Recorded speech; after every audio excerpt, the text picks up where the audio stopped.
Hello बच्चों, कैसे हो सभी। होप कि बढ़िया होगे और मन लगा के अपनी तैयारी भी कर रहे होंगे।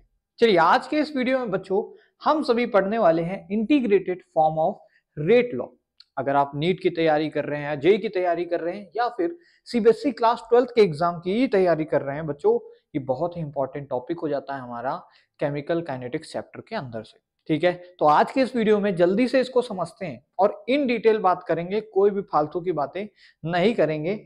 और चलिए, मेरा नाम है विवेक और चैनल का नाम है Nand Kishore classes science channel. आइए इस वीडियो को शुरू करते हैं। तो भाई, सबसे पहले integrated form of rate law, यानी रेट लॉ का एक ऐसा फॉर्म है हमें डिराइव करना है, इंटीग्रेटेड वाला फॉर्म। तो पहले पता होना चाहिए रेट लॉ क्या होता है। रेट लॉ से ये भी पता होना चाहिए कि रेट क्या होता है सर। रेट लॉ से भी पहले रेट पता होना चाहिए। तो मैं एक छोटा सा इंट्रो दे रहा हूं कि सर अगर कोई रिएक्शन ए प्लस बी मिलके सी बना रही है सर, तो रेट कहने का मतलब होता है कि इस रिएक्शन का जो आर ओ आर है, रेट ऑफ रिएक्शन सर, वो होगा D C A by D T, rate of change of concentration of A with respect to time. और इसमें हम माइनस साइन क्यों लगाते हैं बच्चों, क्योंकि समय के साथ ए क्या हो रहा होगा, घट रहा होगा, बिकॉज ए इज रिएक्टेड। तो समय के साथ साथ सर धीरे धीरे ए कम होगा और जो उसका टाइम के साथ कम होना है वही डायरेक्टली प्रोपोर्शनल होता है किसके, रेट ऑफ रिएक्शन के। डायरेक्टली प्रोपोर्शनल बोला है क्योंकि अगर यहाँ 2 होता तो 1/2 आ जाता, लेकिन ये डायरेक्टली प्रोपोर्शनल रहता रेट ऑफ रिएक्शन। हाँ, अगर प्रोडक्ट के टर्म में लिखना है तो भी आप इसको लिख सकते हो। क्या लिखोगे, डी सी सी अपॉन डी टी। ये कैपिटल सी ए का मतलब है कंसंट्रेशन ऑफ ए, याद रखना, और डी मतलब डिफरेंशियल। याद रखना, अगर कभी 2 दे दे, एक 0.5 थोड़ी देर के बाद 0.4 हो गया, तो चेंज आपको रखना है। यहाँ ऊपर क्या रखना है, चेंज, और नीचे टाइम। तो भैया ये प्रोडक्ट में भी आप बराबर कर सकते हो, इसके भी बराबर कर सकते हो। इस फॉर्मेट को बच्चों रेट एक्सप्रेशन बोलते हैं। इस फॉर्मेट को क्या बोलते हैं सर, रेट एक्सप्रेशन बोलते हैं। और जो कि आपने पढ़ा ही होगा कभी ना कभी, ठीक है ना, इसको क्या बोल देते हैं सर, रेट एक्सप्रेशन बोल देते हैं। आई होप आपको ये क्लियर होगा। ठीक है, अब बच्चों रेट लॉ की बात करते हैं। रेट समझ गए, ठीक है सर। अच्छा, रेट लॉ क्या होता है सर, देखो रेट लॉ भी यूज किया जाता है बच्चों रेट ऑफ रिएक्शन को निकालने के लिए, जिस तरह रेट हमारे निकाला हमने रेट एक्सप्रेशन से। परंतु यहाँ हम ऑर्डर भी निकाल सकते हैं। एक अच्छा लॉ है।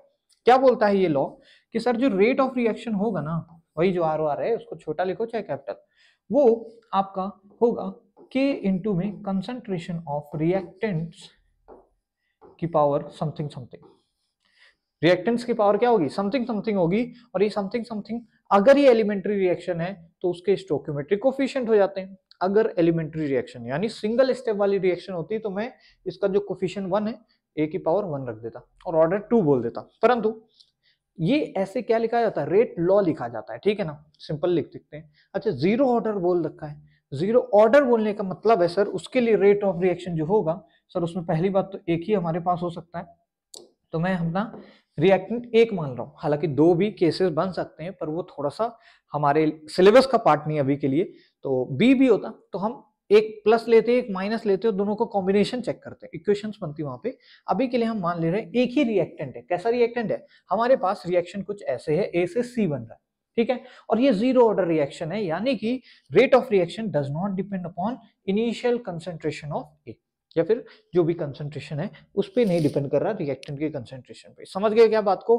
तो ये चीज हमारे पास आ गया आर ओ आर का, ठीक है, रेट लॉ से। अब इसी का इंटीग्रेटेड फॉर्म निकालना है बच्चों, तो क्या करो, आपने आर ओ आर को रेट एक्सप्रेशन से भी अभी सीखा, मेरे साथ लिखना सर, वो था D C A by D T, सीखा कि नहीं। और क्योंकि सर ये रिएक्टेंट है तो सर ये डिक्रीज हो रहा होगा समय के साथ, बिल्कुल सही बात। जैसे ही ये डिफरेंशियल आ गया है, अब इसको इधर उधर करके सॉल्व भी करना है, आंसर आ जाएगा भैया। देखो भाई, इसको मैं मिटा रहा हूँ, ठीक है। यहाँ पे अब इसको क्या करो, dt को उधर भेज दो बेटा। तो ये लिख देंगे सर माइनस डी सी ए बराबर के इंटू में dt। और सर a की पावर 0, किसी भी चीज की पावर 0 क्या हो जाता है सर, 1 हो जाता है, ठीक है।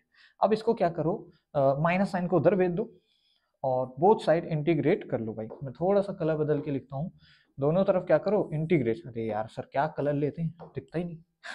देखो भाई, जब समय 0 है तो इनिशियल कंसंट्रेशन ए नॉट मान लो, और जब समय कुछ टी है तो वो फाइनल कंसंट्रेशन ए मान लो। इस तरीके से इसको क्या करो, इंटीग्रेट कर दो। सर छोटे छोटे dt का इंटीग्रेशन सर आ जाएगा हमारे पास t, तो लिमिट डाल दो 0 से t तक, बराबर कर दो सर छोटे छोटे dca का इंटीग्रेशन सर कैपिटल C आएगा, और इसमें लिमिट डालना है a नॉट और a। भाई छोटे छोटे dt का इंटीग्रेशन क्या होगा, t, उसमें लिमिट डालनी है। छोटे छोटे ca का इंटीग्रेशन ca, उसमें भी लिमिट। सर t में एक बार t रखो, एक बार 0 रखो, घटाओ, ये आपको पैटर्न पता होगा। तो सर आंसर आएगा -k t, और इधर आएगा सर फाइनल a माइनस का a नॉट। यही है भैया integrated form of rate law. यही क्या है, integrated form of rate law है sir, integrated form of rate law. तो आज का वीडियो का मकसद यही था। इसी में छोटा सा एक चीज बता रहा हूं, अगर बच्चों आपका फाइनल कंसंट्रेशन देखो यहाँ पे ए क्या है सर, ये फाइनल कंसंट्रेशन है, और ये सर इनिशियल कंसंट्रेशन है। अगर बेटा फाइनल कंसंट्रेशन आपका इनिशियल का हाफ हो जाए, फाइनल कंसंट्रेशन इनिशियल का हाफ हो जाए, तो हम बोलते हैं रिएक्शन हाफ हो गई है, हाफ कंप्लीट हो गई है, यानी रिएक्शन अपनी हाफ लाइफ को अटेन कर गई है। यानी जैसे ही ये चीज आप इस इक्वेशन में रखोगे और जो टी निकल के आएगा बच्चों, वो टी जो आएगा उसको आप टी हाफ बोलोगे सर, और वो बच्चों आता है a0/2k। तो याद रखना क्या याद रखना सर, कि सर जीरो ऑर्डर रिएक्शन के लिए rate of reaction concentration of A की पावर 0, जो इनिशियल कंसंट्रेशन ऑफ रिएक्टेंट था उस पर डिपेंड नहीं कर रहा था, यानी रेट ऑफ रिएक्शन इंडिपेंडेंट था किससे, कंसंट्रेशन से। यानी अगर इनिशियल कंसंट्रेशन को 2 गुना करो 3 गुना करो, रेट ऑफ रिएक्शन में फर्क नहीं आएगा फॉर जीरो ऑर्डर, लेकिन सर उसके हाफ लाइफ को फर्क पड़ेगा। देखो वो डायरेक्टली प्रोपोर्शनल है आपके ए के, और इनवर्सली विद के बढ़ाओगे तो टाइम कम होगा, यानी रिएक्शन जल्दी हो जाएगी। के बढ़ाओगे तो टाइम कम लगेगा, यानी रिएक्शन जल्दी हो जाएगी, क्योंकि ये टाइम क्या है, हाफ रिएक्शन कंप्लीट होने में टाइम लग रहा है, हाफ लाइफ है। इस तरह एवरेज लाइफ भी होता है। बहुत सारी और भी चीजें हैं जो कि मैं अभी के लिए छोड़ रहा हूँ आपके एक क्रूशियल माइंड पे, कि आप या तो उसको बुक से कर लें या फिर हमारे नेक्स्ट वीडियो का वेट करें। ठीक है, तो इस वीडियो में बस इतना ही बेसिक। अभी हमने ग्राफ की बातें नहीं की, बहुत सारी चीजों को मैं अभी छोड़ के जा रहा हूँ, क्योंकि मुझे ये आपको याद कराना है। सिंपल होता है, दो चीजों को रिलेट करके माइनस साइन मत बोलना, बिकॉज रेट एक्सप्रेशन और रेट लॉ में यही फर्क होता है बच्चों, कि रेट लॉ में हम प्रोडक्ट की कंसंट्रेशन नहीं लिखते हैं, जबकि रेट एक्सप्रेशन में प्रोडक्ट भी लिख सकते हैं। इसी वजह से यहाँ पे हमने, क्योंकि रिएक्टेंट इधर लिख रखा है रेट लॉ में, तो हमने रिएक्टेंट की कंसंट्रेशन यूज की, सी के टर्म में से नहीं बताया। मतलब क्या है, ए से सी बन रहा था, तो हमने मोर ओवर किस पे बात की, ए की कंसंट्रेशन पे। और जो हमारी जीरो ऑर्डर रिएक्शन है वो कुछ सिंगल रिएक्टेंट वाली है, मतलब उसमें 2 रिएक्टेंट नहीं है। हालांकि 2 रिएक्टेंट में भी जीरो ऑर्डर पॉसिबल है, परंतु वो हमारे सिलेबस में नहीं है। तो होप कि ये वीडियो आपको पसंद आया होगा, ये सारा कंसेप्ट आप सीख गए होंगे। नेक्स्ट वीडियो में और बातें करेंगे, ग्राफ रिलेटेड बात करेंगे और एवरेज लाइफ का कंसेप्ट बताएंगे। और जिन बच्चों को अभी एवरेज लाइफ पता है तो कमेंट कर सकते हैं, मेरे को बहुत अच्छी लगेगा, और आप लोग बहुत अच्छा करने वाले हैं एग्जाम्स में।